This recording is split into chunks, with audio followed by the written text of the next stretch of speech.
चलिए, आज हमने जैसा बताया था कि आज प्रवाल के बारे में हम लोग थोड़ा पढ़ेंगे। आखिरकार प्रवालों के बारे में बहुत ज़्यादा क्वेश्चन डाउट में भी रहते हैं बच्चों के। ठीक है, तो प्रवाल के बारे में देखते हैं प्रवाल आखिर है क्या, क्योंकि प्रवालों से बहुत सारे द्वीपों का निर्माण हुआ है। जो द्वीप आपके प्राकृतिक द्वीप हैं, बहुत सारे द्वीपों का निर्माण हुआ है। जैसा कि हमने अभी कल पढ़ा था, लक्षद्वीप भी हुआ है और भी मालदीव भी हुआ है, अंडमान निकोबार के कुछ द्वीप हुए हैं। ठीक है, तो प्रवाल आखिरकार है क्या? तो प्रवाल आपका एक समुद्री जंतु है। ठीक है ना, ये समुद्री जंतु है और लगभग इसकी लंबाई 2 सेंटीमीटर की होती है। ठीक है, ये जो जंतु है इसके मेरुदंड नहीं होते। मेरुदंड का मतलब रीढ़ की हड्डी इसमें नहीं होती है। और ये कार्बन CaCO3 का कैल्शियम कार्बोनेट का उत्सर्जन करता है। ठीक है, कैल्शियम कार्बोनेट का उत्सर्जन करता है और वो बहुत ज्यादा उत्सर्जन करता है और अपने आप को पूरी तरह से उससे ढक लेता है, यानी उसका आवरण पूरी तरह से बना लेता है। कैल्शियम कार्बोनेट का पूरा आवरण बना लेता है। प्राय ये उसमें समूहों में होते हैं। जितने भी आपके प्रवाल होंगे प्राय वो समूहों में होंगे, और समूह में होने की वजह से वो बहुत सारी जो है प्रवाल जब मिल जाते हैं एक साथ, और बहुत सारे प्रवाल जब मिल के कैल्शियम कार्बोनेट का उत्सर्जन करेंगे तो सीधी सी बात है एक दीवार का निर्माण होता है, बहुत सारी बड़ी श्रृंखला का निर्माण हो जाएगा। ठीक है, तो ये है विकास। इसका विकास कैसे होगा? अंतर सागरीय चबूतरों, यानी जो सागर के नीचे जो पठार है, जो जैसी भी स्थिति है, पठार जैसी स्थिति जो भी है उसमें होगा, अंतर सागरीय चबूतरों में होगा। द्वीपों या तटों के किनारे। ठीक है, द्वीप जो आपकी द्वीप है उसके किनारे भी हो सकता है, तटों के किनारे भी हो सकता है, लेकिन बहुत नजदीक नहीं होगा तट के किनारे। ठीक है, वो क्यों नहीं होगा? ठीक है, वो अभी बताते हैं हम क्यों नहीं हो रहा है। ठीक, इसमें दशाएं क्या क्या, यानी कौन कौन सी परिस्थितियों में ये लोग जो है अपने आप को सही तरीके से जीवित रख सकते हैं। ठीक है, तो दशाएं कौन कौन सी होंगी? ये दशाएं भी, एक मिनट, हमने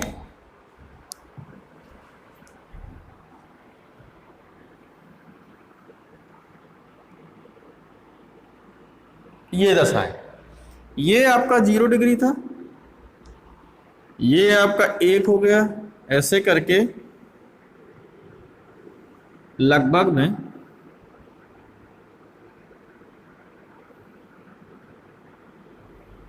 ठीक है। तो 30 डिग्री उत्तरी और 30 डिग्री दक्षिणी, यानी इसका विकास कहाँ होगा? 30 डिग्री उत्तरी अक्षांश और 30 डिग्री दक्षिणी अक्षांश के बीचों बीच में होगा। वो इस वजह से क्योंकि इनको तापमान की भी आवश्यकता होती है, और तापमान आपका सूर्य यहीं पे हमेशा चमकता है लंबवत। ठीक है ना, यहीं पे सूर्य ज़्यादा ऊष्मा प्रदान करता है इसी कटिबंध में, इन सारे कटिबंधों में। तो इस वजह से इसका विकास इसी एरिया में होगा, यानी 30 डिग्री उत्तरी अक्षांश से लेके 30 डिग्री दक्षिणी अक्षांश के मध्य में इसका विस्तार होगा। तापमान उसकी जरूरत पड़ेगी 20 से 21 डिग्री, इसी वजह से इन कटिबंधों के मध्य में इसका विस्तार होगा। ठीक है। फिर इसके बाद में कह रहा है अवसाद युक्त जल नहीं। अवसाद युक्त जल नहीं मतलब गंदा पानी नहीं होना चाहिए। ठीक है ना, गंदा पानी होने से क्या होगा? उन प्रवालों के मुंह जो होगा वो बंद हो जाएगा, उन प्रवालों का मुंह बंद हो जाएगा, जिस कारण उनका विकास नहीं हो पाएगा और मर सकते हैं वो। ठीक है, हाँ, और बिल्कुल स्वच्छ जल में भी इनका विकास नहीं होगा, क्योंकि स्वच्छ जल हम लोग जानते हैं कि नदियों के बिल्कुल किनारे होगा। ठीक है, अब नदियां जब समुद्र में प्रवेश करती हैं तो एक धारा उनकी बहुत तेजी से बहती है, और उस बहते हुए धारा में यानी हलचल जहां पे होगी, जब धारा बहेगी तो समुद्र के किनारे हलचल तो होगी ना, और हलचल की वजह से वो अपना विकास नहीं कर पाएंगे। तो इसी प्रकार अवसाद युक्त में तो है ही, प्लस आपका स्वच्छ जल में, बहुत ज्यादा स्वच्छ जल में भी इनका विकास नहीं हो पाएगा। अधिक लवणता की जरूरत भी नहीं होनी, जो बहुत सारे महासागर ऐसे हैं जो अधिक लवणता वाले हैं। ठीक है, तो इसलिए इनकी लवणता का कितना परसेंटेज? 27 से 30% लवणता अगर है किसी सागरी जल में तो वहां पे इनका विकास होगा। ठीक है, प्रवाल भित्ति का मतलब होता है एक दीवाल टाइप पूरी श्रृंखला का निर्माण करना। ठीक है, यही प्रवाल जब बहुत सारे समूहों में होंगे तो पूरी एक प्रवाल भित्ति का निर्माण करते हैं। ठीक है, और वो प्रवाल भित्ति भी कई प्रकार की होती है। एक होती है तटीय प्रवाल भित्ति, एक होती अवरोधक भित्ति, एक होती है आपकी एटॉल। जो हमारे पास है लक्षद्वीप में वो एटॉल है। ठीक है, अवरोधक भित्ति ये आपका ग्रेट बैरियर रीफ, ये पूरे विश्व की है सबसे बड़ी प्रवाल भित्ति। ठीक है, प्रवालों की दीवार। तटीय प्रवाल भित्ति जो तट के किनारे हो, तटीय मतलब किसी भी भूखंड हो, भूखंड के जो तट होगा उसके किनारे जिस भित्ति का निर्माण होगा उसे बोलेंगे तटीय प्रवाल भित्ति। अवरोधक भित्ति यानी तटीय के समानांतर, जैसे ये आपका भारत है और अगर प्रवाल भित्ति यहां से ऐसे करके पूरी फैल जाए तो यह क्या हो गया, इस तट के समानांतर हो गया। ठीक है, तो अवरोधक भित्ति यानी अवरोध के रूप में काम करती है। कोई भी चीज आएगी तो उसको रोक लेगी। अवरोधक मतलब रोकना। यहां से कोई भी चीज अगर लहरें आएंगी, ज्वार आएगा, कुछ भी आएगा तो वो अवरोध के रूप में आगे खड़ी है। जैसे अवरोध के रूप में किसी भी प्रकार से हम पे कोई अटैक नहीं कर सकता है, बाह्य शक्तियां हिमालय की तरफ से नहीं आ सकती, तो एक अवरोध का काम करता है। इसी प्रकार समुद्र में अवरोध का काम प्रवाल भित्तियां करती है अगर बड़े स्तर पे हैं तो। ठीक है, एटॉल का दरअसल थोड़ा सा फंडा इनसे अलग है। एटॉल जैसे आप अंगूठी पहनते होंगे, अंगूठी के जैसे मान लो कोई द्वीप है, ठीक है, उस द्वीप के यानी द्वीप एक गोलेकार में हो गया और इस द्वीप के किनारे इन्होंने अपना पूरा विकास कर लिया। ठीक है, तो एक अंगूठी के आकृति के जैसे द्वीप के चारों ओर अपना निर्माण कर ले प्रवाल, तो उस जो चारों ओर निर्माण करेंगे उससे हम क्या बोलेंगे, जिस भित्ति का निर्माण करेंगे चारों ओर उससे बोलेंगे एटॉल। ठीक है, तो यह सामान्य सी जानकारी थी प्रवालों के बारे में, ताकि जो है हम लोग कल बताए थे कि कल इसको बताया जाएगा। तो आज हम लोग थोड़ा सा पढ़ते हैं समुद्री सीमा, थोड़ा इसको मिटाने। चलिए उसके आगे हम लोग समुद्री सीमा की बात करते हैं कि जैसे मान लीजिए जो भी देश है, भारत जैसे देश, चाइना, भारत, पाकिस्तान, यानी जितने भी देश सागरों से समुद्रों से जुड़े हुए हैं, उन देशों की बात की जा रही है कि उन देशों की समुद्री सीमा कितनी होनी चाहिए। क्योंकि समुद्र जो है संसाधन के भंडार माने जाते हैं। जो भी द्वीपीय देश हैं आपके, जितने भी इंडोनेशिया जैसे देश हैं, द्वीपीय देश हैं, वो तो पूरी तरह से समुद्र से ही डिपेंड है, समुद्र पे ही डिपेंड है। तो उनके लिए कोई जो है कानून होना चाहिए, नहीं तो ऐसे तो जो शक्तिशाली देश होगा वो तो कब्जा करता चला जाएगा। ठीक है, तो इस प्रकार बहुत सारा विवाद होता था इसमें। इस प्रकार हम लोगों ने क्या किया कि यूएनओ ने एक बिल लाया, इस पे एक कानून बनाया।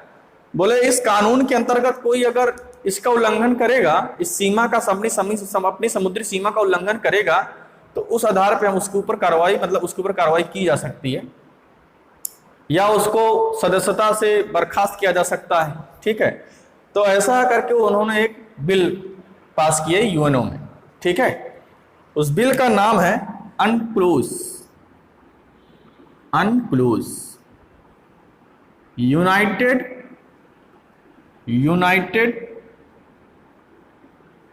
नेशन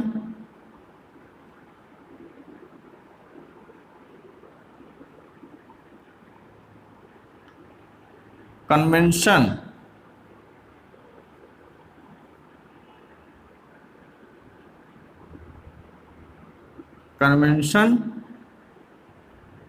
ऑन लॉ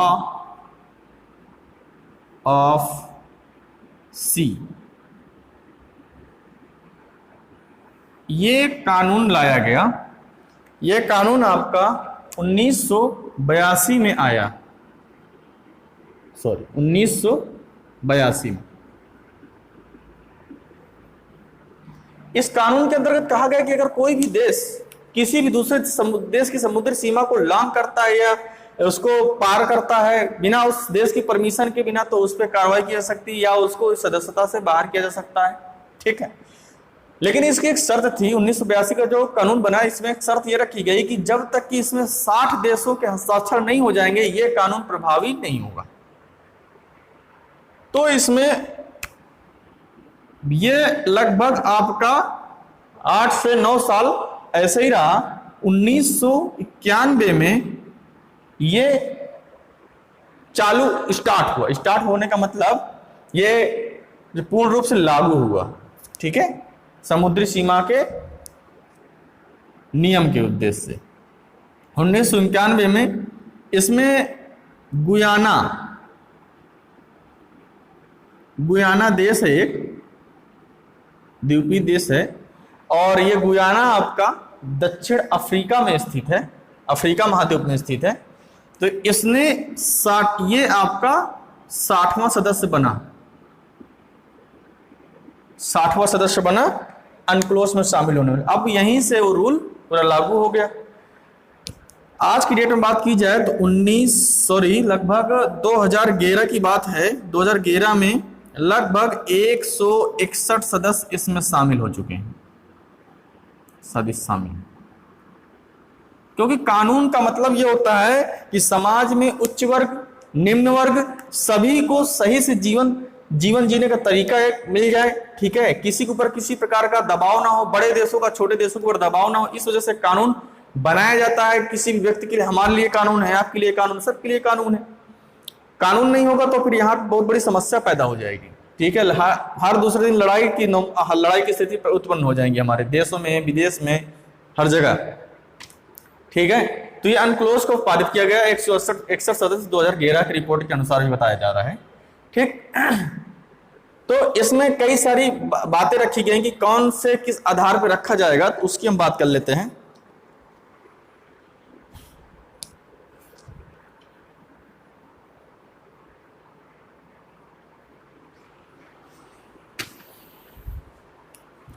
उन्होंने बताया कि हम इसको 3 आधार पर बांटेंगे। ठीक है, इसको कितने आधार पे? 3। पहला आपका प्रादेशिक समुद्री सीमा। अच्छा, जो लॉ ऑफ सी है तो इसको लॉ ऑफ ओशन होना चाहिए था। सी क्यों रखा गया? सी इसी वजह से रखा गया है क्योंकि ओशन के अंदर सी आते हैं। ओशन तो 5 ही हैं आपके, सी जो छोटे छोटे जगहों में, छोटे छोटे भूखंड के बीच में छोटे छोटे सागर हैं, उन्हीं के बीच में तो हम लोग कानून, वो जो है ये कानून बनाएंगे, उन्हीं के बीच में तो सीमा बनाएंगे। हम पूरे महासागर में थोड़ी ना सीमा बना पाएंगे। तो इसी वजह से उसका जो है समुद्री रखा गया है, यानी उसका नाम जो है लॉ ऑफ सी रखा गया है, सागर। ठीक है, ना कि ओशन। प्रादेशिक समुद्री सीमा। ठीक है, उन्होंने बताया, उन्होंने 3 आधार रखे। पहले कौन सा है? प्रादेशिक समुद्री सीमा। दूसरा भी लिख लीजिए आप। दूसरा आपका हो जाएगा, इसको बोलते हैं टेरिटोरियल सी।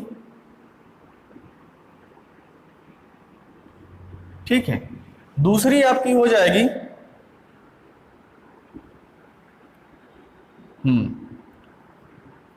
अविच्छिन्न मंडल।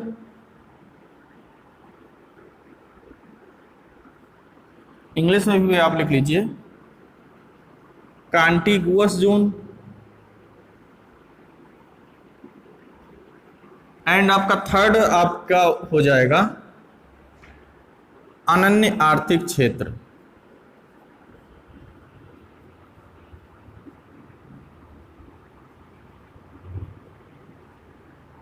इसको बोलते हैं एक्सक्लूसिव इकोनॉमिक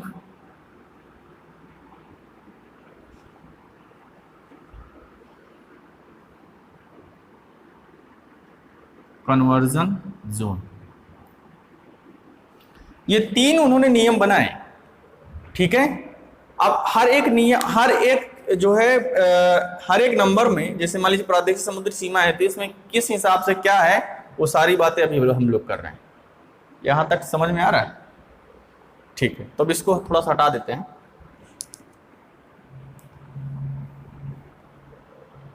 उन्होंने कहा कि प्रादेशिक समुद्री सीमा के अंदर, मान लेते हैं भारत की बात करते हैं,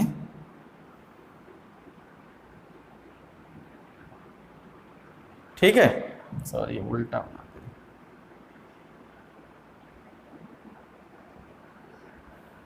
ठीक है, हम भारत की बात करते हैं तो ये हम लोग जो सीधी लाइन बनाते हैं, कोई सीधी लाइन होती थोड़ी ना है, ये तो हम लोग मैप पे बना लेते हैं, ये ऐसे करके पूरा टेढ़ा मेढ़ा कटा फटा तट होता है।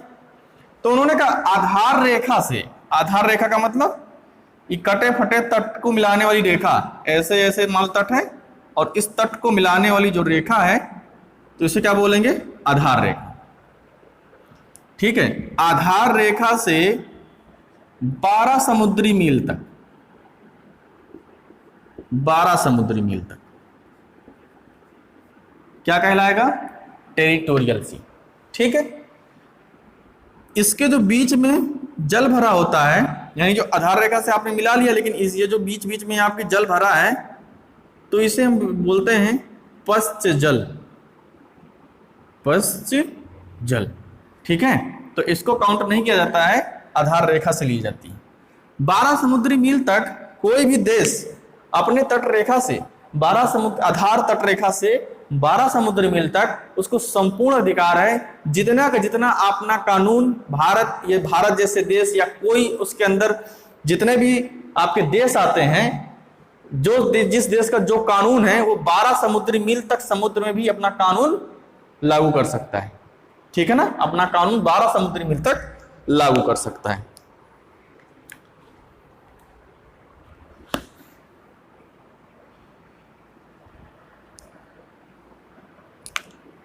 ठीक, यहां से ये आपका 12 समुद्री मील,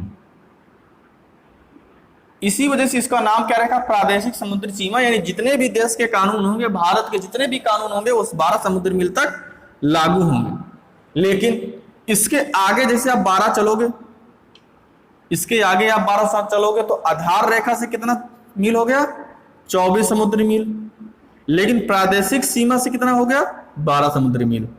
तो कहते हैं आधार रेखा से अगर आप 24 समुद्री मील तक हैं तो उसमें आपको पूर्णता अधिकार तो नहीं मिलेगा, जो आपके देश में अधिकार, आप पूर्णता अधिकार देश को नहीं मिलेगा। यानी कहने का मतलब जो कानून अपने देश में आप लागू करते हो वो कानून आप 24 समुद्री मील तक समुद्र में लागू करो।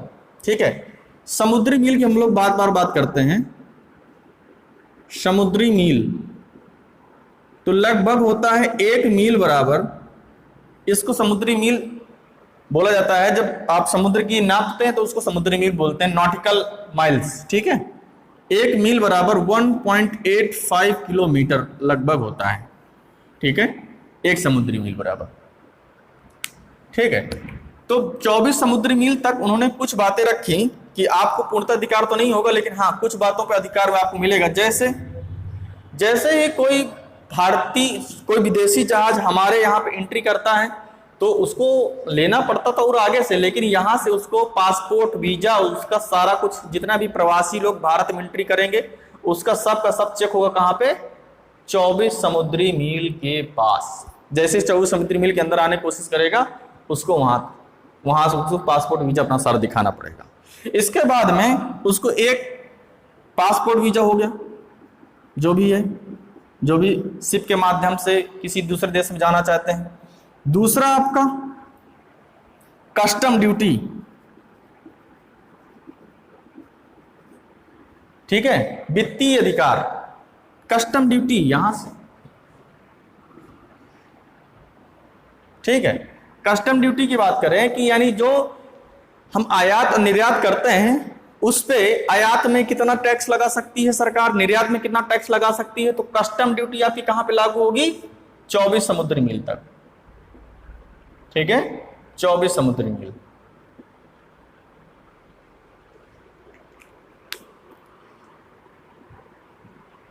ठीक, 24 समुद्री मील तक लागू होगी।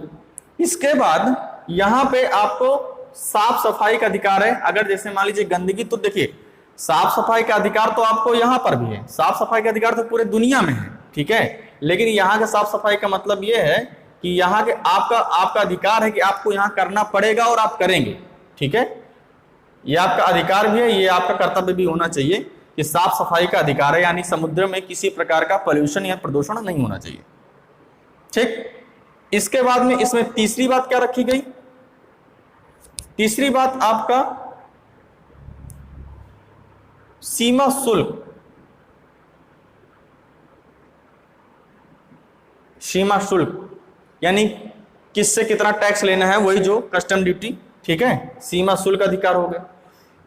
ये सारे अधिकार कि आपको पासपोर्ट दिखाना पड़ेगा, आपको कस्टम ड्यूटी आपको कितनी होनी चाहिए, ये सारा डिसाइड होगा। सीमा शुल्क वही मतलब जितना भी चीजें हैं, ये सारी बातें, ये सारी की सारी लागू कहां पे होंगी? 24 समुद्री मील से जैसे आप इंटर करोगे, ठीक है। ये आपका हो गया यहां से 12 समुद्री मील, ठीक। इसके बाद में ये हो गया आपका 24 समुद्री मील, और इसके बाद में ये हो गया आपका 200 समुद्री मील।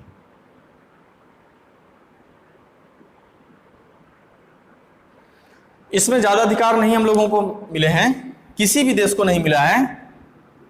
इसमें पहला है आपका नए द्वीपों का निर्माण। नए द्वीपों का निर्माण आप कर सकते हैं, यानी आर्टिफिशियल द्वीप बना सकते हैं, जैसे अभी चलिए पूरा लिख दें। दूसरा, परमाणु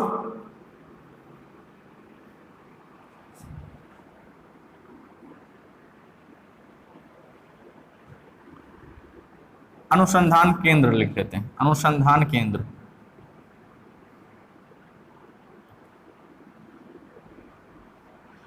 यानी परमाणु हथियारों का परीक्षण आप यहां पे कर सकते हैं अनुसंधान केंद्र में। नए द्वीपों का निर्माण करेंगे, ठीक है। तीसरा आपका हो जाएगा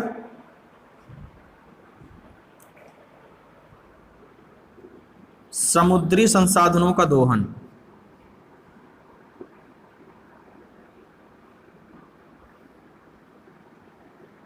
समुद्री संसाधनों का दोहन तीसरा आपका यह हो जाएगा। नए द्वीपों का आप यानी आर्टिफिशियल द्वीप बना सकते हैं वहां, जैसे मान लीजिए किसी भी प्रकार की आप जो है दोहन कर रहे हैं, तो वहां पर एक द्वीप तो निर्माण करना ही पड़ेगा ताकि वहां से आप सामान ला सकें, ठीक है, अपने देश में। तो इस वजह से आप आर्टिफिशियल द्वीप का निर्माण कर सकते हैं। फिर आप उसके बाद में समुद्री संसाधनों का उपयोग कर सकते हैं, वहां से बहुत सारे धातु भी निकलती हैं, पेट्रोलियम भी निकलता है, और आपका जो है मछली उत्पादन भी वहीं से आप कर सकते हैं, ठीक है ना। मछली उत्पादन का वहां से पूरा व्यापार होगा। तो इस तरह हम समुद्री संसाधनों का दोहन भी कर लेंगे। अनुसंधान यानी परमाणु हथियारों का परीक्षण करने का अधिकार है हमको उस क्षेत्र में, कहां तक? 200 समुद्री मील तक। और नए द्वीपों का निर्माण भी हम कर सकते हैं। तो ये सारी की सारी चीजें हो गई कि 12 समुद्री मील तक हमको पूर्णतः अधिकार है, 24 समुद्री मील तक हमको कुछ अधिकार मिले हैं, ठीक है। पासपोर्ट हो गया, कस्टम ड्यूटी हो गया, साफ सफाई का अधिकार हो गया, ठीक है। इसके बाद में जब आप 200 समुद्री मील तक पहुंचेंगे तो आपको 3 अधिकार और मिल जाते हैं। नए द्वीपों का निर्माण कर सकते हैं, यहां तो आप कर ही सकते हैं। यहां 24 समुद्री मील तक ये जितनी बातें हैं आपकी, ये 24 समुद्री मील के बाद की बात कर लागू होंगी। ये जितनी बातें, तीनों बातें, ये 24 समुद्री मील तक तो आप सब कुछ कर, 12 समुद्री मील तक तो आपको पूर्णतः अधिकार है। आप देश में जैसे आप घर बना सकते हैं, वैसे आप 12 समुद्री मील तक वहां घर बना सकते हैं, कोई दिक्कत नहीं, ठीक। लेकिन गंदगी करने का अधिकार नहीं है, पॉल्यूशन फैलाने का कोई अधिकार नहीं है, ठीक है। 12 समुद्री मील तक आपको पूर्णतः अधिकार है। 24 समुद्री मील तक आपको कुछ अधिकार दिए गए हैं। 24 समुद्री मील के बाद ये तीनों अधिकार आपको लागू हो जाएंगे। जैसे आप 24 समुद्री मील के बाद कुछ करना, सब कुछ करना चाहेंगे, ठीक है, जो आप 12 समुद्री मील के अंतर्गत कर रहे हैं, तो वहां पे आपको मना कर दिया जाएगा। वहां पे सिर्फ आपको बोला जाएगा कि 3 ही अधिकार लागू है, ठीक है। ये समुद्री जो है सीमा सबके सभी देशों के पास है, जितने भी जलीय सीमा बनाते हैं देश, उन सारे देशों के साथ है।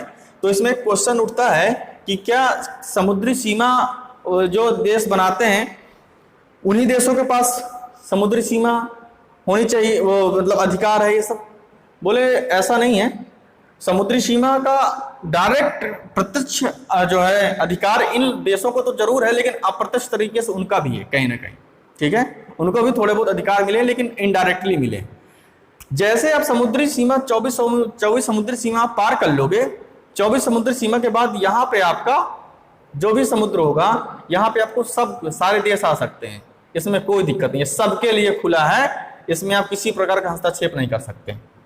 सारे देश आ सकते हैं, सारे देश संसाधनों का दोहन कर सकते हैं, सारे देश, हाँ, लेकिन उसमें किसी प्रकार का ये नहीं कि अब वहां पे परमाणु हथियारों का परीक्षण किया जाए, कुछ नहीं, ऐसा नहीं करेंगे, लेकिन हाँ समुद्री संसाधनों का दोहन जरूर करते हैं।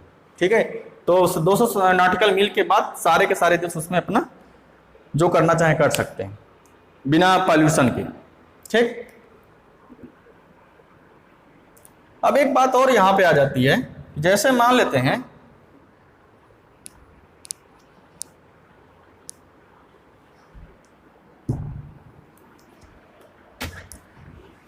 ये हमारा भारत है, अरे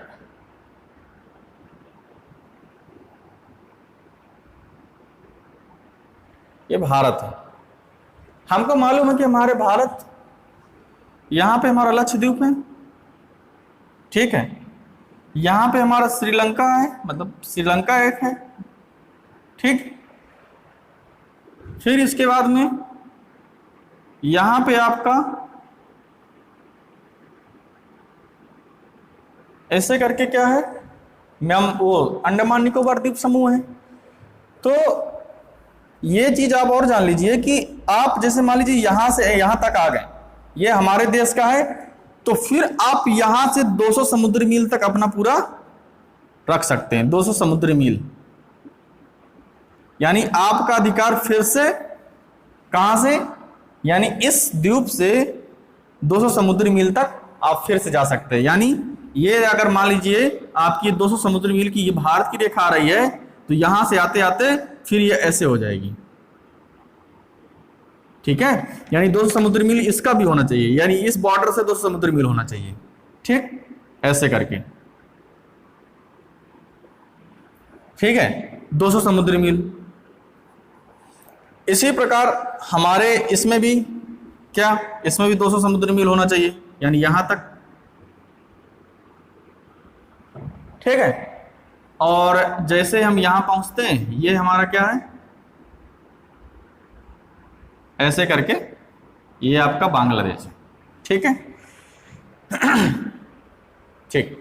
अच्छा, अब जैसे मान लीजिए हम लोगों ने कहा कि जितने भी द्वीप हैं, द्वीप को भी 2 समुद्री मील घेरा जाएगा, तो क्या ये द्वीप मानव निर्मित होंगे, यानी कृत्रिम द्वीप होंगे, मानव निर्मित होंगे, या प्रकृति द्वारा दिए गए होंगे? तो जाहिर सी बात है जो प्राकृतिक द्वीप होंगे उन्हीं पे 200 समुद्री मील की सीमा बढ़ती है।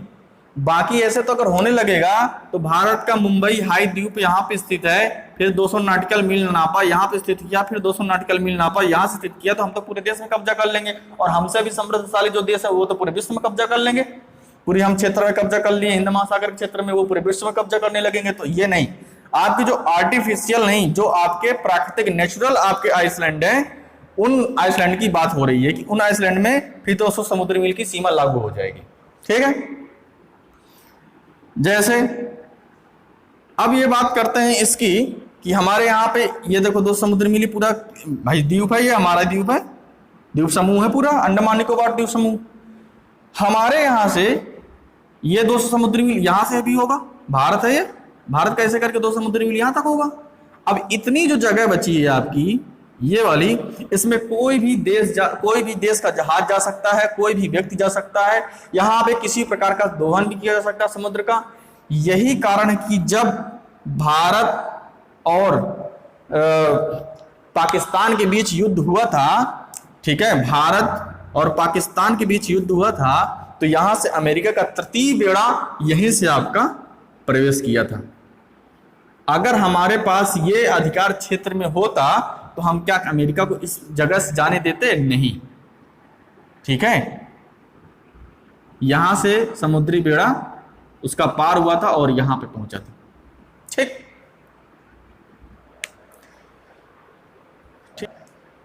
अब इसके बाद में एक क्वेश्चन और आ जाता है, ये श्रीलंका वाला मामला है कि अगर जैसे मान लीजिए हमारा, एक मिनट,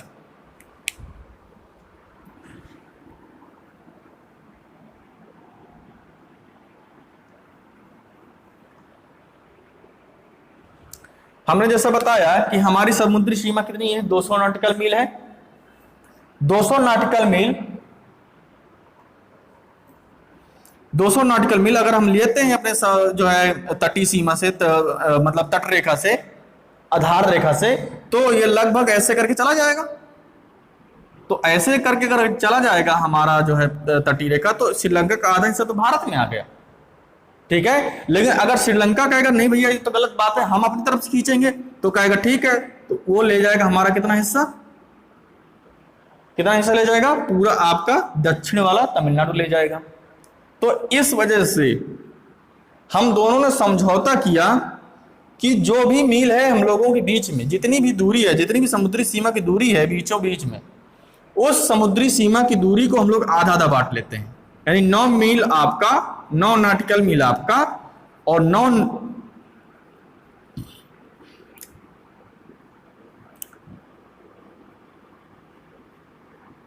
ठीक है, यानी 9 समुद्री सीमा भारत की और 9 समुद्री सीमा श्रीलंका की। यही वजह है कि भारत के जो मछुआरे होते हैं कभी कभी अपनी जो है अंतरराष्ट्रीय सीमा रेखा जिसे बोल सकते हैं, या जो है जलीय सीमा रेखा को पार करके श्रीलंका में पहुंच जाते हैं और वहां पे पकड़ लिए जाते हैं, ठीक है। यही कारण है, क्योंकि वो सीमा समझ नहीं पाते, क्योंकि जब वहां पे यहाँ पे ये लोग नाव चलाते तो इनको तो बड़ी लंबी लगती है, अरे यार यहाँ तक आ गए, लेकिन यहाँ पे उनको अंदाजा नहीं लग पाता कि यहाँ पे 9, क्योंकि उनको 9 समुद्री मील सीमा मिली केवल वहां पे। जैसे आप 9 के बाद 10 आओगे तुरंत आपको वहां पे पकड़ लिया जाएगा, ठीक है। तो इस वजह से वहां पे अधिकतर ये सब मामले बढ़ते रहते हैं, और यही एक कारण है कि भारत के मैप के साथ श्रीलंका का मैप हमेशा बनाया जाता है, ठीक है। तो ये आज हमने समुद्री सीमा के बारे में बात की, और इसके आगे कल देखते हैं, भारत की भूगर्भिक संरचना वगैरह बारे में कल देखेंगे, ठीक है।